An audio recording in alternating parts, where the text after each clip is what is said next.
जौनपुर नामक छोटे से गांव में काफी कम आबादी रहती थी। वहां के लोग काफी कम पढ़े लिखे थे।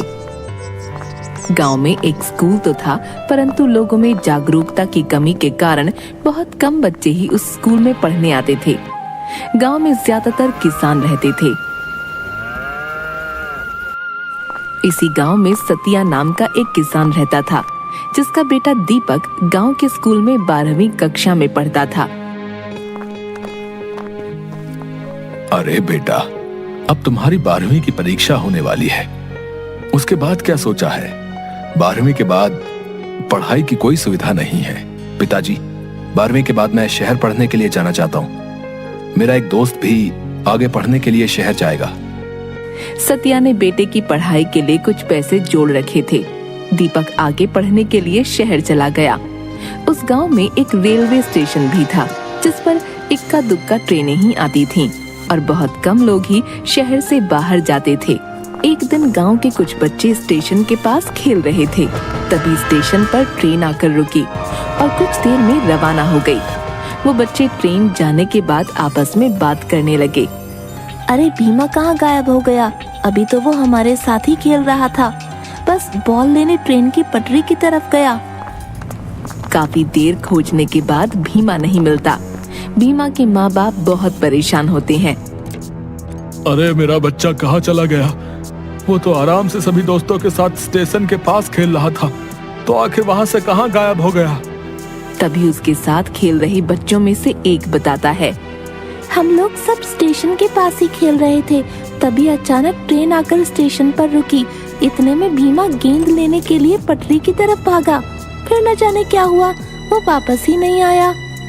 ट्रेन तो 5 मिनट बाद वहाँ से रवाना हो गई, पर भीमा कहीं नहीं मिला। सारा गांव उस बच्चे को ढूंढकर परेशान हो जाता है, पर वो कहीं नहीं मिलता। इसी तरह कुछ दिनों बाद एक और बच्चा स्टेशन के पास से ही गायब हो जाता है। गांव भर में इस बात की चर्चा होने लगी। अरे भैया, ये सब क्या हो रहा है? ऐसे बच्चों का गायब होना चिंता का विषय है। आखिर स्टेशन के पास खेलते हुए बच्चों में से ही कोई गायब क्यों होता है भाई? और जब वहाँ ट्रेन आती है, उसी के बाद दोनों बच्चे गायब हुए, यानी कि इन बच्चों के गायब होने में उस रहस्यमयी ट्रेन का ही हाथ है। उसी ट्रेन में ही उन बच्चों को अगवा करके ले जाया गया है। हाँ, ये तो बहुत चिंता की बात है। 2 बच्चों का गायब होना कोई इत्तेफाक नहीं हो सकता भैया। जरूर ट्रेन में ही कोई व्यक्ति बच्चों को लेकर गया है, परंतु हम अब क्या करें? हम सभी को अपने बच्चों को स्टेशन की तरफ जाने से मना करना पड़ेगा। भाइयों, कहीं कोई भूत प्रेत हमारे बच्चों को गायब तो नहीं कर रहा ना? अरे भाई, अब तुम और मत डराओ हमें। हाँ, वैसे ही गांव वाले सब के सब डरे पड़े हैं।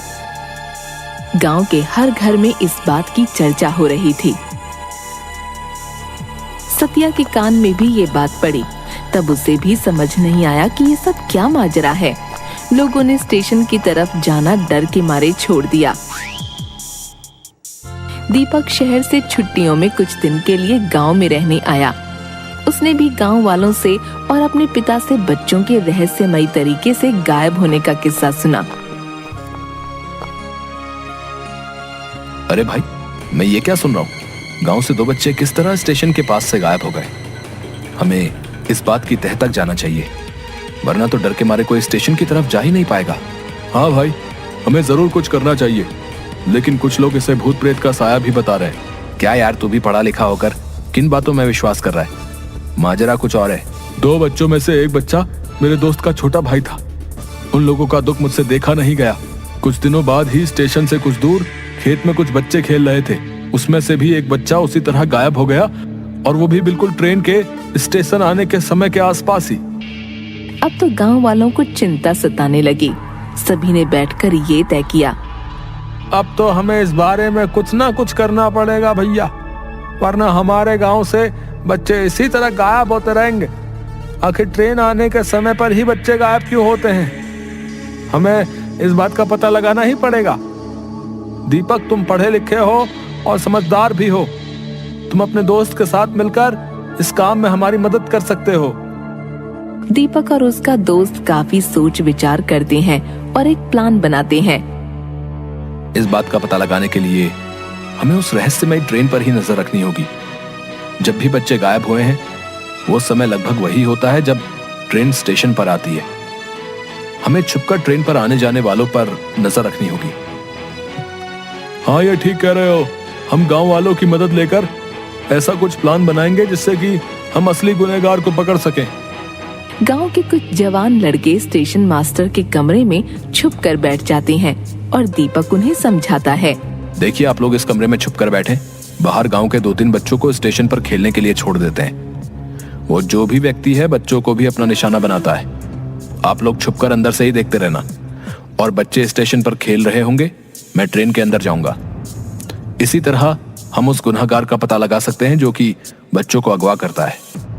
सभी लोग दीपक के कहे अनुसार कमरे में छिप जाते हैं और बच्चे बाहर स्टेशन पर खेलने लगते हैं।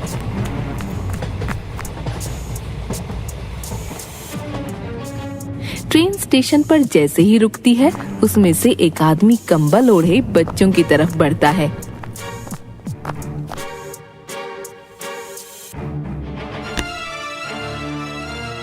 अरे बच्चों, क्या खेल रहे हो? ये लो, मैं तुम सबके लिए चॉकलेट लाया हूँ। हेलो। वो व्यक्ति सभी बच्चों में चॉकलेट बांट देता है और उनमें से एक बच्चे को कहता है, सुनो बेटा, जरा मेरा ये बैग अंदर ट्रेन में रखवा दो, तुम्हारा बहुत भला होगा बेटा। बच्चा खुशी खुशी उस व्यक्ति का बैग लेकर उसके पीछे पीछे ट्रेन के अंदर चल देता है। दीपक और उसका दोस्त ये सब दूर से देख रहे थे। वो भी उसी डिब्बे में उन लोगों के पीछे पीछे चल देते हैं। दीपक देखता है कि वो व्यक्ति उस बच्चे के बैग रखने के बाद उसके मुंह पर रुमाल लगाकर उसे बेहोश कर देता है और वहीं सीट पर सुला देता है। ट्रेन में कोई ज्यादा लोग नहीं थे, इसलिए वो व्यक्ति आराम से इस बच्चे को अगवा कर लेता है। ट्रेन चल पड़ती है।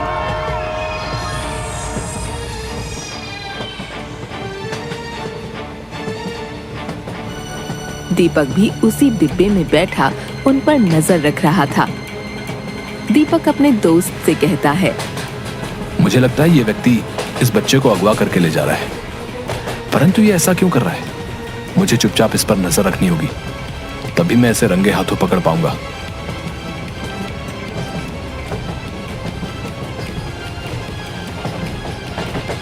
लगभग 2 घंटे के बाद एक स्टेशन पर वो व्यक्ति उस बच्चे को लेकर उतरता है और दीपक भी उसी के पीछे उतर जाता है। सामने से एक व्यक्ति आता है और उस किडनैपर से कहता है, अरे वाह भैया, एक और मुर्गा ले आए। ये तो बहुत अच्छा धंधा है। तुम उस गांव में जब भी जाते हो तुम्हारे हाथ एक ना एक बच्चा लगी जाता है और फिर हम उसे अच्छे खासे दामों में बेचकर मजा करते हैं।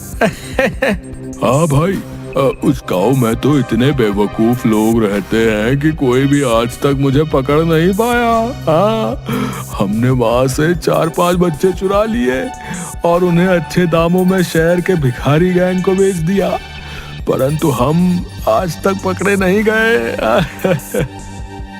हमें इन लोगों का पीछा करना होगा ताकि हमें पता चल सके कि आखिर इन बच्चों को अगवा करके ये कहां लेकर जाता है। तभी हम इसे रंगे हाथों पकड़वा सकते हैं। हाँ, हमें बड़ी सावधानी से इन लोगों का पीछा करना होगा। हो सकता है हमें वहां अपने गांव से अगवा हुए बच्चे भी मिल जाएं।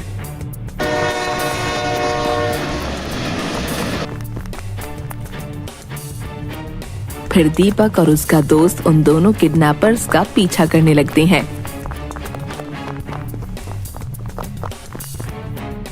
उस बच्चे को लेकर वो दोनों लोग एक सुनसान जगह पर पहुंचते हैं।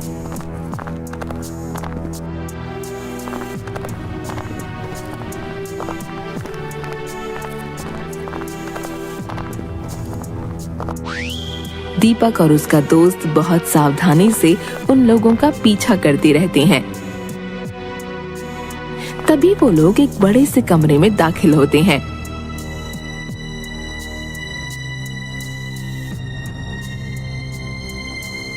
सामने बैठा एक व्यक्ति किडनैपर से पूछता है, आ गए तुम लोग एक नया शिकार लेकर?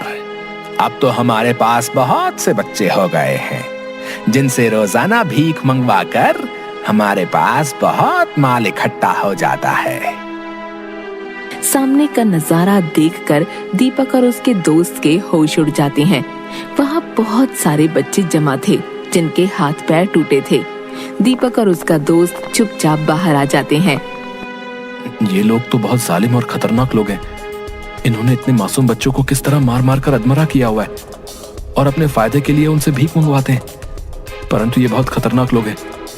हमें इन्हें पकड़ने के लिए पुलिस की मदद लेनी होगी। हाँ दीपक, तुम ठीक कह रहे हो।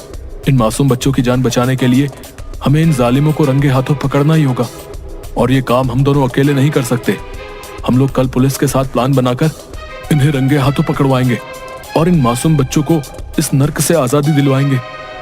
दीपक अगले ही दिन वहाँ के थाने में जाकर पुलिस इंस्पेक्टर को सारी बात बताता है कि किस तरह वो लोग बच्चों को अगवा कर इस धंधे में लगा देते हैं। हम आप लोगों की बहादुरी और जज्बे की दाद देते हैं। आप लोगों ने इतनी हिम्मत करके और अपनी जान जोखिम में डालकर इन लोगों का भांडा फोड़ दिया। अब आपको चिंता करने की ना कोई जरूरत नहीं है। कल हम लोग आपके साथ चलकर उन्हें रंगे हाथों पकड़ के उन्हें जेल में डाल देंगे। अगले ही दिन पुलिस इंस्पेक्टर और बहुत से पुलिस कर्मचारी दीपक और उसके दोस्त के साथ उसी जगह पर जाते हैं और चारों तरफ से उस जगह को घेर लेते हैं। सबके सब घेर लिए गए हो। अपने हथियार फेंक दो और अपने आप को पुलिस के हवाले कर दो। सभी अपराधी पुलिस द्वारा हिरासत में ले लिए गए। तुम लोग कौन हो हैं? और इन बच्चों को अगवा क्यों करते हो? जल्दी सब बताओ। पुलिस की मार खाने के बाद वो दोनों किडनैपर सारा सच उगल देते हैं। हम लोग गांव से बच्चों को चुराकर शहर में भिखारी गैंग को बेच देते थे। हमें इन बच्चों को बेचने पर अच्छी खासी रकम मिलती थी। वे लोग इन बच्चों के हाथ पैर तोड़कर इनसे भीख मंगवाते थे। ये लोग काफी समय से अपना धंधा चला रहे हैं दीपक। तुमने इन लोगों को पकड़वा कर बहुत अच्छा किया। इन लोगों ने और भी कई गांव के इस तरह के बच्चों को ट्रेन में अगवा किया है। जिस गांव की आबादी कम होती थी वहीं के बच्चों को ये लोग निशाना बनाते थे और हम लोग काफी समय से इनकी तलाश में थे, परंतु इनका कोई सुराग हमें नहीं मिल पा रहा था। तुम लोगों का बहुत बहुत धन्यवाद जो तुमने इतनी हिम्मत करके इन लोगों को रंगे हाथ पकड़वाया भी। ये तो हमारा फर्ज था इंस्पेक्टर साहब। ऐसे लोगों को तो सलाखों के पीछे ही होना चाहिए। इन्होंने न जाने कितने घरों के बच्चों को उनके माँ बाप से जुदा करके अपने फायदे के लिए बेच दिया।